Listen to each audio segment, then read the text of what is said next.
오늘 말씀의 제목은 주의 위로가 내 영혼을 즐겁게 라는 제목입니다. 오늘 아침 시편 94편에서 주제 문장으로 삼을 말씀은 19절입니다. 우리 19절 말씀 같이 한번 읽겠습니다. 시작. 내 속에 근심이 많을 때에 주의 위안이 내 영혼을 즐겁게 하시나이다. 내 속에 근심이 많을 때, 그때 주의 위로가 내 영혼을 즐겁게 합니다. 다른 성경 번역에는 주님의 위로가 내 영혼을 기쁘게 합니다. NIV 성경은 joy, 기쁨을 줍니다 이런 표현을 썼어요.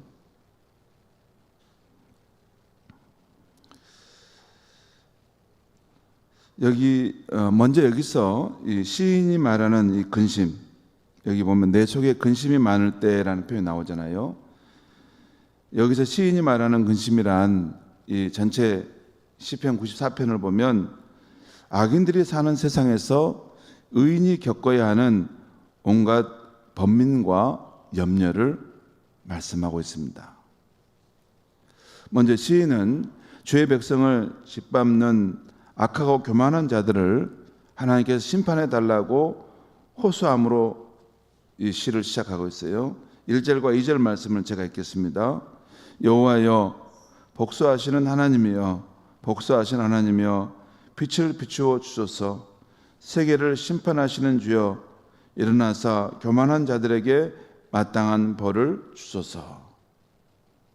하나님은 정의로 세상을 다스리는 분이시기 때문에, 그 하나님을 절대 신뢰하기 때문에 하나님, 이 불의가 자행되는 이 상황을 보고만 계시렵니까? 여호와여 일어나셔서 이 땅을 정의로 심판하여 주옵소서라고 호소하고 있는 것입니다. 3절부터 7절까지 말씀을 제가 읽겠습니다. 여호와여 악인이 언제까지 개가를 부르리이까? 그들이 마구 짓거리며 오만하게 떠들며 죄악을 행하는 자들이 다 자만하나이다. 여호와여 그들이 주의 백성을 짓밟으며 주의 소유를 공고하게 하며, 여기 주의 소유라는 것은 기업을 말합니다. 기업. 이 구약 성경에 하나님 주신 기업. 주의 백성을 짓밟으며 주의 기업을 공고하게 하며, 기업은 땅을 말하기도 하지만 이스라엘 백성 자신을 말하기도 합니다. 이스라엘 백성은 하나님의 기업이죠. 공고하게 한다는 것입니다.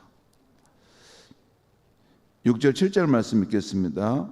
과부와 나그네를 죽이며 고아들을 살해하며, 또 말하기를 여호와가 보지 못하며 야곱의 하나님이 알아차리지 못하리라 하나이다. 이들이 하나님을 알기는 알아요. 하나님을 알기는 아는데 하나님을 백성을 괴롭힐 때, 짓밟고 그들을 핍박할 때 하나님이 모르시겠지. 하나님이 우리가 행하는 이 음모를 알아차리지 못하시겠지 한다는 것입니다. 한마디로 오늘 시인을 근심케 하는 이 악한 자들의 악행을 지금 하나님께 아뢰고 있는 것이죠. 여호와여, 여호와여. 계속 호칭이지 않습니까? 하나님을 부르는 거 아니에요? 하나님께 자신의 지금 당한 억울한 일들을 아뢰고 있다는 것이죠. 또 8절과 10절 말씀을 읽겠습니다. 백성 중에 어리석은 자들아 너희는 생각하라. 무지한 자들아 너희가 언제나 지혜로울까? 귀를 지으신 이가 듣지 아니하시랴. 눈을 만드신 이가 보지 아니하시라. 뭇 백성을 징벌하시는 이 곧 지식으로 사람을 교훈하시는 이가 징벌하지 아니하시라. 바로 앞에서 3절부터 7절까지는 누구에게 하는 말이었어요? 여호와 하나님께. 그래서 여호와여 여호와여 하고 앞에서는 말했지만 이제 이 8절에서부터 10절까지는 악을 행하는 사람들에게 지금 하는 말이에요. 그렇잖아요. 여기 보면 백성 중에 어리석은 자여 또 무지한 자여 너희는 생각해 보라. 너희는 언제나 지혜를 다시 되찾겠느냐. 무지하여 하나님 앞에 악을 행하는 그런 사람들에 대해서 지금 8절에서 10절까지 말씀하시는데, 귀를 지으신 하나님이 듣지 못하시겠느냐? 눈을 만드신 하나님께서 보지 못하시겠느냐? 당연히 듣고 당연히 본다는 것입니다. 무백성을 징벌하시는 이, 그 지식으로 사람을 교훈하시는 이가 징벌하지 아니하시랴. 그 말은 뭐 당연히 징벌하신다는 거예요. 다시 말해 무백성을 징벌하시는 하나님은 앞에서 말한 악하고 오만한 자들, 어리석고 무지한 자들을 당연히 징벌하신다는 것입니다. 그런데 여러분, 우리 하나님은 징벌하실 때 그냥 감정적으로 징벌하시는 분이 아니세요. 오늘 10절 중간에 보면 지식으로 사람을 교훈하시느니, 진리와 지식의 말씀을 가지고 사람들을 교훈하기 위해서 때때로 징벌하신다는 것입니다. 악한 자라도 불쌍히 여기시고 그가 깨닫고 그의 삶을 바르게 하기를 원하신다는 것이에요.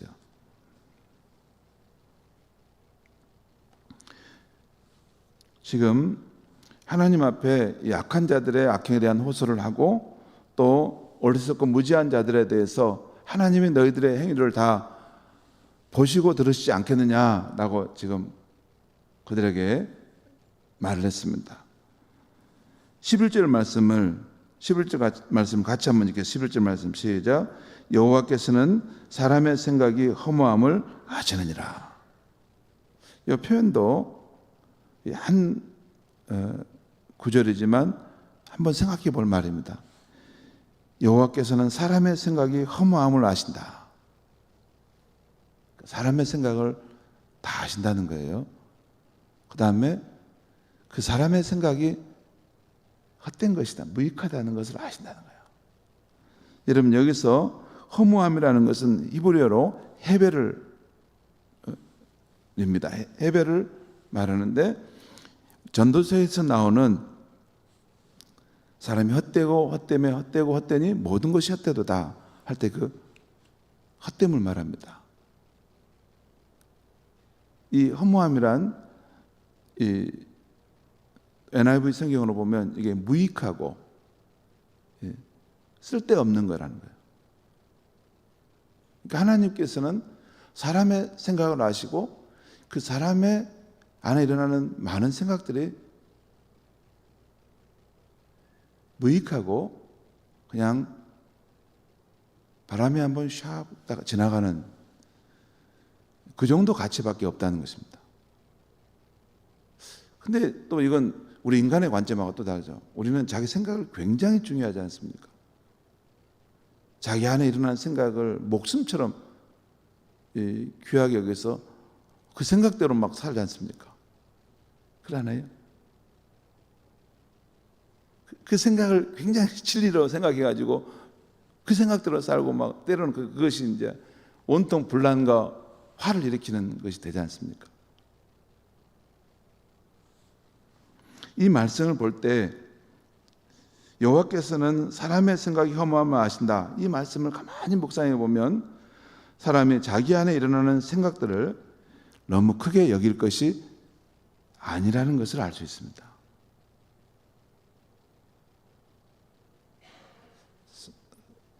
생각은 양면성이 있습니다. 칼날 같아요. 양날, 칼. 이 잘못된 생각을 가지면 그 사람을 파멸로 끌어갑니다. 그렇죠? 그러니까 사람 안에 있는 생각은 하나님 말씀으로 점검을 받을 필요가 있습니다. 영적으로 성숙한 사람은 그 자기 생각을 하나님의 성령 안에서 점검을 받나요?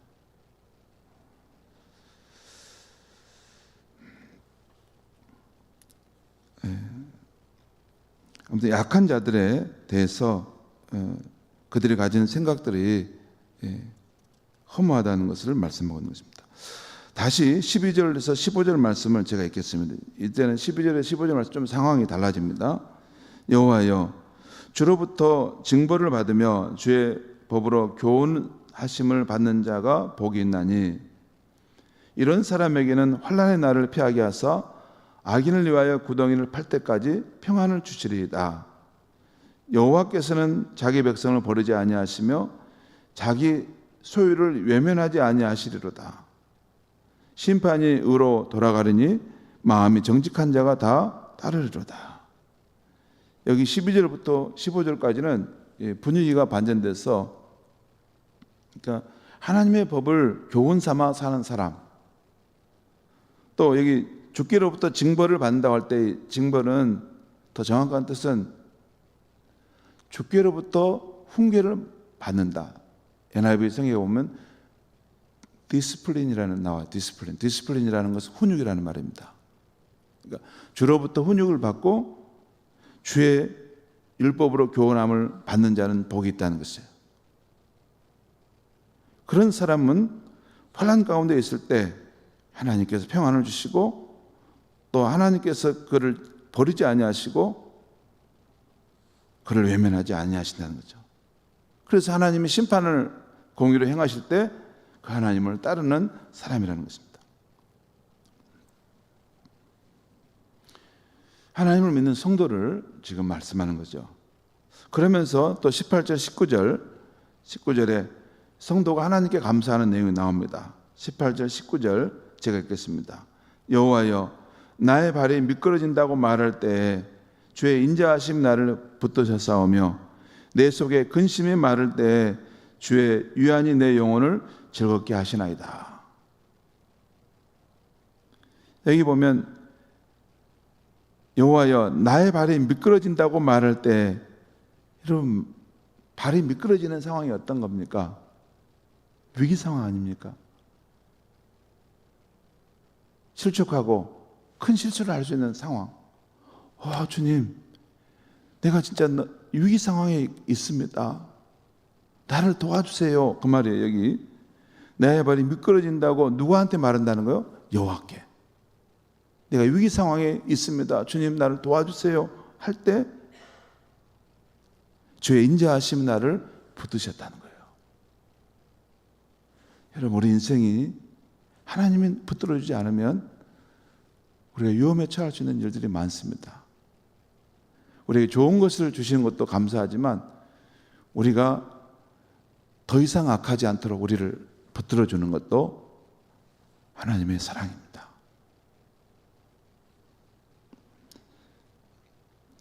(19절에) 내 속에 근심이 많을 때 주의 유한이 내 영혼을 즐겁게 하시나이다.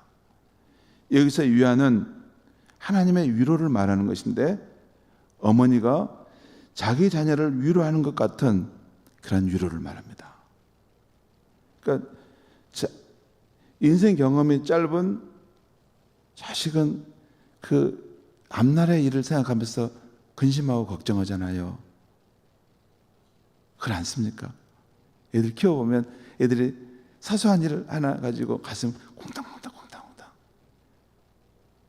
우리 큰딸이 어렸을 때 뭐 하나 작은 거 잘못했는데 얼굴이 빨개져가지고 저한테 와서 아빠, 근데 말을 못하는 거예요. 너 왜 그러니? 그랬더니 그래서 내가 가슴을 만져봤더니 가슴이 쿵탕쿵탕 뜨는 거예요. 뭔가 잘못한 것이 있어가지고 그래서 괜찮다, 괜찮아. 아빠가 다 이해해. 걱정하지 마라. 그리고 꼭 안아줬어요. 인생 경험이 짧은 자녀들은 어떤 상황에 놓이면 번민하고 근심하고 그렇잖아요. 그때 모든 걸 다 아는 어머니가 그러지 마라. 괜찮을 것이다. 다 잘 될 것이다. 그렇게 위로해 준다는 것이 하나님께서 그렇게 우리를. 다시 20절에서 22절 말씀 보겠습니다. 율법을 빙자하고 재난을 꾸미는 악한 재판장이 어찌 주와 어울리리이까? 그들이 모여 의인의 영혼을 치려하며 무죄한 자를 정죄하여 피를 흘리려 하나. 여기 20절 21절은 다시 악한 자들의 그 악한 도모를 지금 말하고 있는 것이에요. 그러면서 22절은 다시 하나님 신뢰하는 성도를 향해서 여호와는 나의 요새이시요 여호와는 나의 하나님은 내가 피할 반석이시라. 하나님은 내가 피할 반석이시다. 성도 여러분, 오늘 시편 94편의 하나님은 사람이 하는 일을 다 보고 계시고 사람이 하는 말을 다 듣고 계시는 분이십니다. 또 사람 안에 일어나는 생각도 다 아시는 분이십니다. 때때로 그가 고민하는 생각이 무익하다는가, 그렇게 고민할 필요가 없는데 그것도 아시는 분이십니다. 그러면서 주의 훈계와 주의 법으로 교훈을 삼는 자들을 축복하시고 환난 때에 그를 평안히 지켜주시는 분이십니다. 그리고 어려운 가운데 성도가 호소할 때 주의 인자하심으로 붙들어 주시고 성도의 삶에 근심이 많을 때 주의 위로하심으로 그 영혼을 기쁘게 해주시는 분이시라는 것입니다. 성도 여러분, 오늘 시편에 나오는 이 의인이 자신을 실족케 하고 자신을 근심케 하는 악인에 대해서 말하는데 이 악인은 누구일까요? 이 악인이 누구인가 아는 것이 오늘 이 시편을 이해하는데 제일 중요한 것인데요. 물론 악한 사람일 수도 있습니다. 그런데 저는 신약 시대를 사는 성도에게는 늘 성도를 넘어뜨리고 근심하게 하려는 악한 마귀라고 생각합니다. 신약 성경은 그래서 성도를 향해 늘 이렇게 권면합니다. 에베소서 4장 마귀에게 틈을 주지 말라. 에베소서 6장에 마귀의 관계를 능히 대적하기 위하여 하나님의 전신갑주를 입으라. 마귀의 간악한 계기가 있다는 것입니다. 전략이 있다는 거예요. 전술이 있다는 거예요. 그걸 대적하기 위해서 하나님의 전신갑주를 입으라는 것입니다. 또한 야고보 4장의 7절에 그런즉 너희는 하나님께 복종할지어다. 마귀를 대적하라. 그리하면 너희를 피하리라. 베드로전서 5장 8절에 깨어 있으라. 너희 대적 마귀는 누구냐면 성도의 대적이라는 거예요. 성도를 대적하는 자라는 거예요. 그 마귀가 우는 사자같이 두루 다니며 삼킬 자를 찾는다라고 하고 있어요. 성도 여러분, 오늘 아침에 중요한 말씀, 제가 그동안 또 놓쳤던 부분인데 다시 한번 일깨워드립니다. 우리가 중요한 영적 실제를 깜빡 놓칠 때가 있습니다. 어떤 인생을 살 때 어떤 실패, 어떤 낙담, 어떤 근심 가운데 쌓일 때 그것은 우리의 대적 마귀가 우리를 삼키려고 일으킬 때가 많다는 것입니다. 그 작은 일인데 그것을 침소붕대해가지고 크게 해가지고 걱정하게 하고 근심하게 하고 번민하게 한다는 것이에요. 그게 마귀의 전략이라는 것이에요. 그래서 어떤 근심과 낙담이 올 때 거기에 너무 깊이 빠져들어간다는 것입니다. 그때는 이것이 마귀의 계략이라는 것을 간파하고 주님의 진리의 말씀을 의지하여 속히 벗어나야 되는 것입니다. 이것은 제가 때때로 겪게 되는 영적인 실패입니다. 마귀가 그럴 때가 있어요.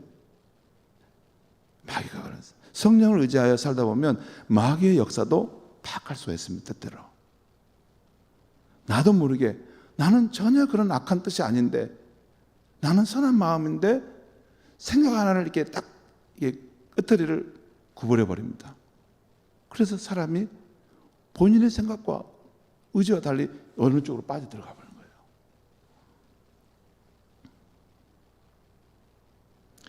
마귀의 악한 계략을 늘 여러분